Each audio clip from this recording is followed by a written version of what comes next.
안녕하세요. 네, 안녕하세요. 네, 간단한 자기소개 부탁드립니다. 저는 임상심리 전문가이자 현재 강남대학교 교수로 일하고 있는 이마영이라고 하고요. 우울과 불안을 이기는 작은 습관들이라는 책으로 찾아뵙게 되었습니다. 네, 오늘 그래서 제가 궁금한 게요. 불안한 감정을 잘 느끼는 사람들, 그런 사람들이 어떤 특징이라고 할 만한 게 무엇이 있을까요? 불안 수준이 좀 높으신 분들은 생각이 너무 많은 경향이 있죠.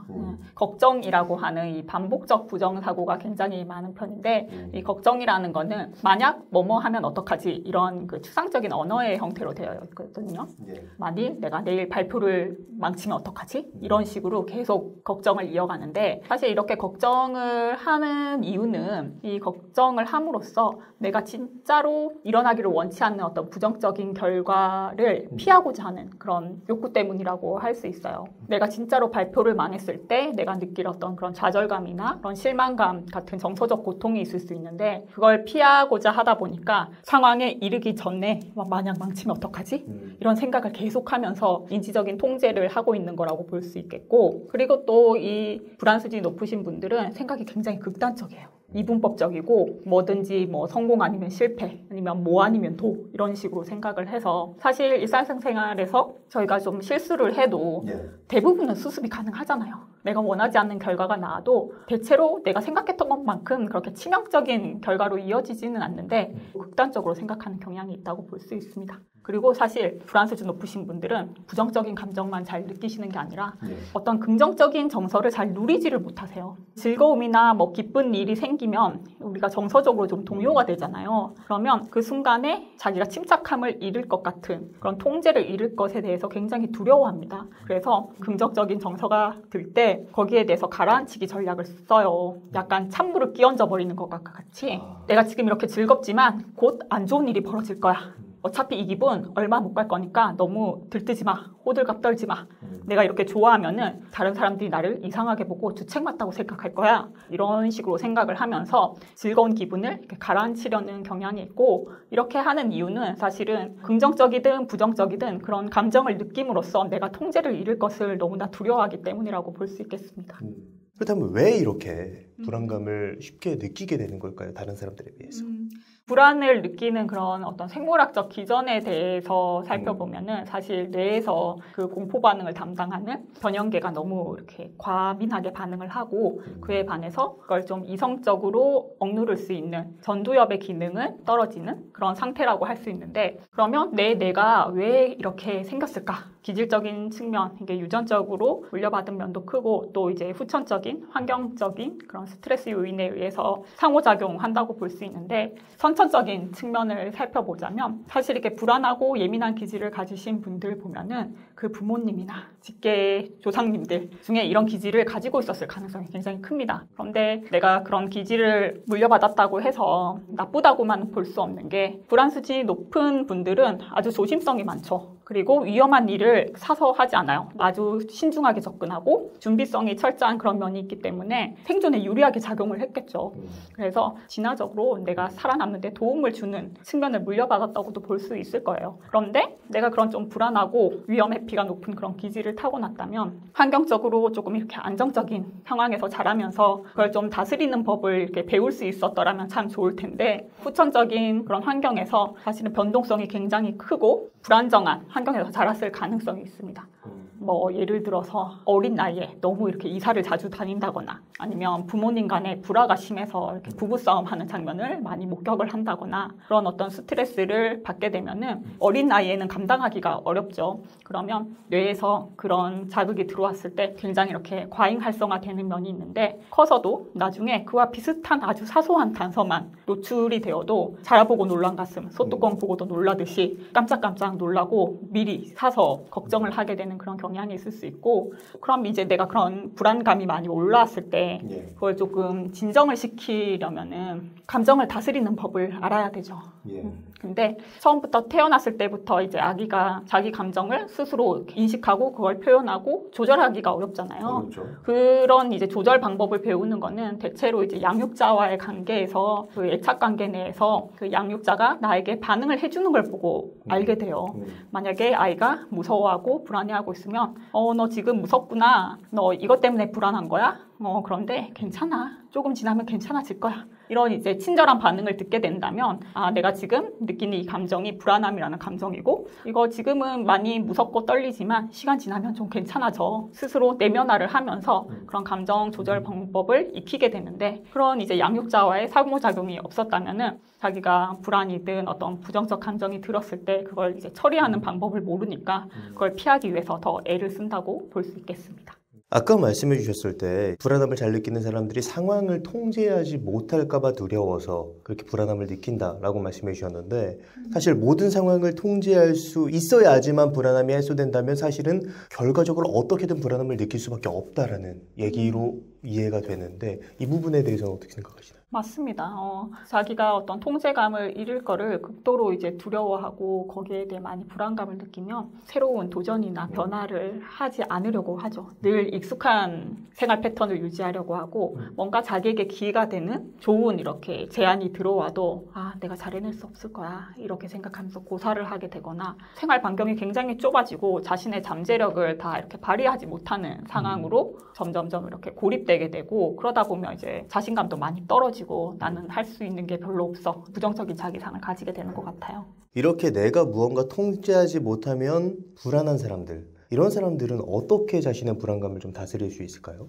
장기적인 관점에서 보면은 자기 자신이 불안하고 이 예민한 특성을 타고난 사람이라는 걸 인정을 하고 수용을 하는 게 먼저인 것 같아요. 불안 수준이 높으신 분들은 어렸을 때부터 사실 부정적인 피드백을 많이 받아왔을 가능성이 커요. 예를 들어서 뭐 사소한 것에도 많이 걱정하고 힘들어하고 이러면은 너 왜 이렇게 예민하냐? 뭐 별것도 아닌 거 가지고 그래? 뭐 이런 피드백을 듣는다거나 아니면 이렇게 소심해가지고 나중에 어떻게 살려고 그래? 이런 이제 부정적인 피드백을 많이 들어왔을 가능성이 있는데 그러다 보면은 아, 나는 제대로 할 줄 아는 게 없는 사람이고 나는 좀 남들과는 다른 좀 이상한 사람인가? 다른 사람들은 안 그런데 나만 그런가? 이런 생각을 많이 하죠.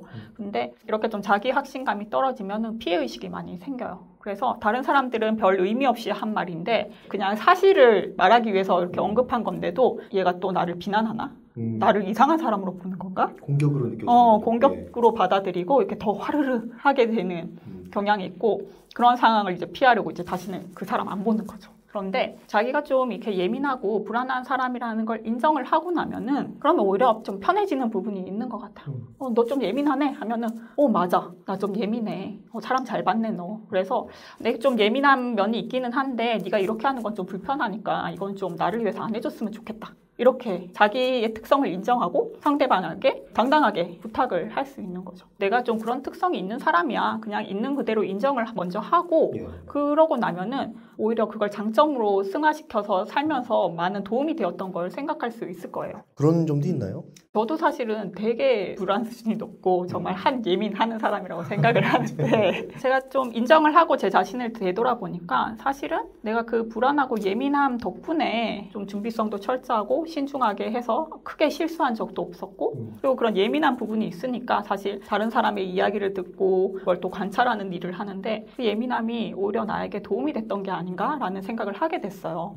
그래서 이게 꼭 나쁘게만 작용을 하는 게 아니라 동전의 양면처럼 항상 붙어 있는 건데 내가 내 불안에 휩싸여 있을 때는 그 나쁜 것만 보고 그걸 자꾸 없애고 싶었던 거죠. 이게 어떻게 보면 불안함을 잘 느낀다는 건 신호를 잘 느낀다라고 해석을 해보면 전혀 다른 느낌으로 마치 불안함을 잘 느끼는 게 장점처럼 나의 강점처럼 느껴지기도 하네요. 그렇다면 내가 불안함을 잘 느끼는 사람이다라는 걸 인정하고 그 다음 스텝으로는 무엇을 하면 좋을까요? 우리가 이 불안을 느끼면서 계속 걱정을 하고 있는 이유가 정서적 고통을 피하려고 그러는 거다라고 말씀을 드렸잖아요. 그러니까 사실은 전략을 바꿔야 되는 거죠. 정서적 고통을 피하는 게 아니라 이걸 내가 직면을 하자. 그 감정에 푹 젖어보고 내가 두려워하는 게 뭔지를 완전 끝까지 한번 감당해 보겠다. 이런 마음가짐을 가지고 그걸 이렇게 똑바로 보려고 하는 거예요. 예를 들어서 아주 중요한 발표가 있는데 이거 망칠까봐 두려워. 이거 망치면 어떡하지? 어떡하지? 계속 생각만 하고 있단 말이에요.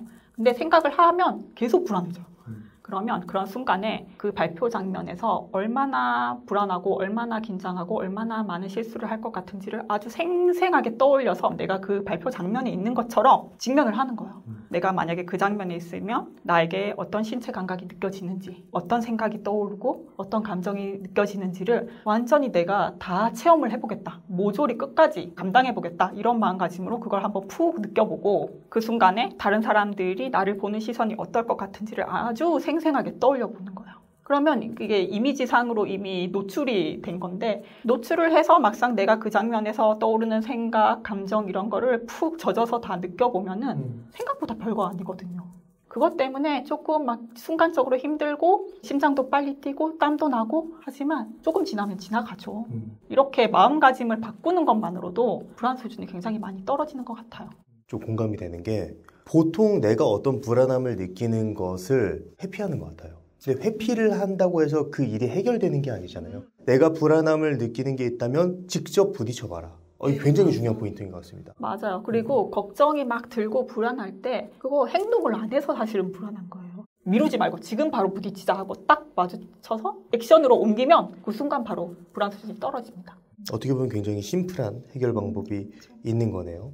그렇다면 또 별 이유 없이 되게 사소한 이유로 쉽게 불안감을 느끼는 사람들, 이런 사람들을 좀 어떻게 하면 좋을까요? 구체적인 기법들을 쓸 수가 있을 텐데 아까 같은 상황에서 내가 행동으로 옮겼어요. 그거 사실 제가 말은 쉽게 했지만 엄청나게 힘들고 큰 용기가 필요한 행위잖아요. 맞아요. 그러면 이렇게 하고 나서 자기한테 폭풍 칭찬을 해주는 거예요. 너무 멋지다. 내가 이 어려운 걸 해냈다니. 남들이 보면 아무것도 아닌 일이지만 나는 이거 진짜 큰 용기 낸 거 내가 알잖아. 진짜 잘했어. 이렇게 칭찬을 해줘요. 또 제가 많이 쓰는 기법 중에는 스탑 기법이 있어요. 스탑 기법이요? 인지행동 치료에서 이제 굉장히 많이 사용되는 기법인데 걱정이나 불안한 감정이 들 때 스탑 하고 외치는 거예요. 그냥 잠깐 하고 외치고 그 상태를 알아차리는 거예요. 그냥 나 지금 이 불안함 느끼고 있네. 내가 또 이 걱정하고 있네. 내가 또 이 생각으로 빠져들고 있네. 사실은 알아차리기만 해도 제가 그 통제를 잃을까 봐 두려워한다고 했는데 자기가 느끼는 어떤 감정이나 그 생각에 대한 그 통제감을 느낄 수 있게 돼요. 아, 내가 불안한 생각이나 감정에 막 휘둘리는 게 아니라 내가 이거 알아차렸지. 알아차렸고 내가 이거 알아차리고 나서는 나를 위해서 무엇을 해야 할지를 내가 스스로 선택할 수 있어. 이렇게 이제 태도가 바뀌기 때문에 이렇게 알아차리는 게 굉장히 중요하다고 볼 수 있을 것 같아요. 또 한편으로는 사소한 혹은 이유도 모른 채 그런 어떤 불안함을 느낀다면 그 불안함의 기저에는 어떤 원인이 있는지 탐색, 스스로 깊이 들어가 보는 것도 괜찮지 않을까라는 생각이 들었어요. 그렇죠. 예. 그렇죠. 내가 진짜로 뭘 두려워하는 걸까? 내가 이걸 왜 두려워하는 거지? 어떤 결과가 일어나는 거를 피하고 싶은 거지를 이렇게 깊게 들어가서 자기 자신을 이해하는 게 필요하겠죠. 그걸 알고 나면은 내가 어떤 상황에서 이런 불안함이 잘 드는지를 이제 알게 되고 훨씬 더 빨리 알아차릴 수 있게 되죠. 우리가 이제 살면서 갑자기 불안한 감정을 느꼈을 때 스탑 기법도 있지만 지금 당장 내가 불안함을 해소할 수 있는 다른 방법이 있다면 또 어떤 방법이 있을까요? 저는 항상 그 불안한 감정을 손님처럼 대하라라고 많이 얘기를 하는데 예. 불안함을 느끼면 불안아, 너 왜 찾아왔어? 신호라고 말씀을 드렸잖아요. 무슨 메시지가 있으니까 왔을 거잖아요. 물어보고 자기의 불안과 내 자신이 대화를 나누는 거예요. 내일 발표를 잘할 수 있을지 걱정이 돼서 내가 찾아왔지. 네가 준비를 잘하고 있는지 아닌지 확인을 해야 하잖아. 이렇게 내가 뭘 걱정하는지를 알 수 있게 되죠. 그러면 또 거기에 화답을 해주는 거예요. 그치, 불안할 수 있지, 걱정될 수 있지. 그런데 생각해보면 예전에도 이렇게 많이 걱정했지만 잘 해냈던 적이 있잖아. 네가 생각했던 것만큼 그렇게 안 좋은 결과 일어나지도 않고 너 분명히 잘 지나갈 수 있을 거야. 이렇게 자기가 자기 스스로에게 얘기를 해줄 수 있게 되는 거죠. 그리고 내가 너를 조금 달래주기 위해서는 뭐가 필요할까? 내가 너를 위해 뭘 해주면 좋겠어? 이렇게 또 자기의 불안에게 말을 걸어보면은 자기에게 필요한 말이 떠오를 거예요. 준비를 더 해야지. 연습을 조금 더 해봐. 한 2번 정도 더 연습을 하고 따뜻한 물에 샤워하고 오늘은 좀 일찍 자. 그러면 내가 조금 진정이 될 것 같아 하면서 자기에게 도움이 되는 방법을 자기 스스로 찾아서 그걸 행하는 거죠. 이렇게 액션으로 딱 옮기고 나면은 불안 수준이 떨어져요. 굉장히 좋은 방법인 게 이게 불안이라는 감정을 나쁘게 보고 무조건 배척하는 게 아니라 불안도 사실 나를 위해서 어떤 메시지를 주려고 한다. 나를 위해서 어떤 이야기를 해주는 그런 어떤 참모? 약간 이런 느낌이 들어서 그 불안의 의견을 받아들이고 내가 조금 더 잘 수행할 수 있다면 훨씬 더 좋은 삶을 살아갈 수 있을 것 같다라는 생각이 들었거든요. 완전히 관점을 좀 달리할 수 있을 것 같은 얘기를 해주셔가지고 굉장히 공감이 가네요. 예. 근데 오늘 굉장히 좋은 말씀 많이 해주셨는데 마지막으로 불안함을 쉽게 느끼는 사람들에게 하고 싶으신 말씀 있으시다면 어떤 게 있을까요? 아, 나는 왜 이렇게 태어났을까? 왜 이런 것도 잘 견디지 못하지? 이런 좀 자기 비난의 말도 많이 하셨을 수도 있을 것 같은데 이제부터는 좀 그런 마음을 내려놓고 아, 내가 이런 기질을 가지고도 이만큼 잘 버티다니 정말 나 대단하구나. 나 진짜 장하다. 앞으로도 잘 부탁해. 이렇게 스스로 말을 해주면서 자기의 불안함과 친구처럼 그렇게 지낼 수 있으면 좋겠습니다. 네, 우울과 불안을 이기는 작은 습관들이라는 책을 쓰신 이마영 교수님과 마음속 불안함을 다스리는 방법과 불안함을 잘 느끼는 사람들의 특징에 대한 이야기를 나눴습니다. 그럼 오늘의 심리학은 여기까지 하도록 하겠습니다. 좋은 말씀 해주셔서 감사합니다.